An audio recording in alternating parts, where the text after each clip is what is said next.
Пред да ви ги објаснам правилата и критериумите за оценување, дозволете да ја представам жир комисијата што ќе ги оценува настапите на учесниците.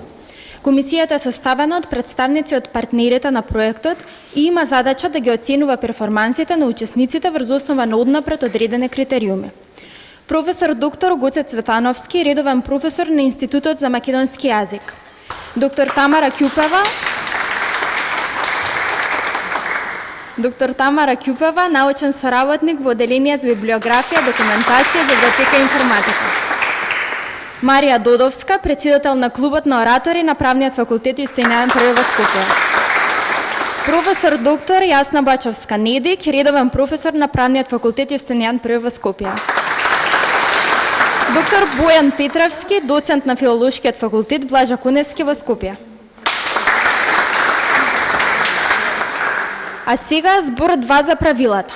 Како најважно го издвојувам, бидејќи имаме технички проблеми на факултетот, микрофонот да се држи во рака. Како што знаете, надпреварувачите се надпреваруваат во 2 категории. Категорија 1 учесници од 3 до 5 оделение и категорија 2 ученици од 6 до 9 оделение. Првиот дел од надпреварот траеше од 2 јуни 2023 година до 10.6.2024 година, повеќе од 12 месеци.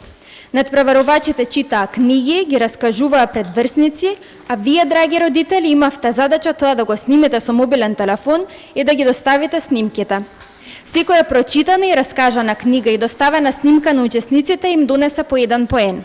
Значи, секој учесник стартува на надпреварот со определен број на поени во зависност од тоа колку бил вреден и колку книги прочитал и раскажал во изминатата година.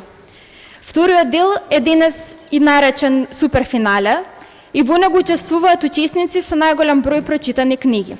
Тие денес имаат можност во време од 3 минути да се представат пред публиката и жири комисијата, која ќе го оценува квалитетот на раскажаните книги. Стручната жири комисија ќе оценува според следниве критериуми: изговор 30%, флуентност 30%, перформанси 30% и севкупен впечаток 10%.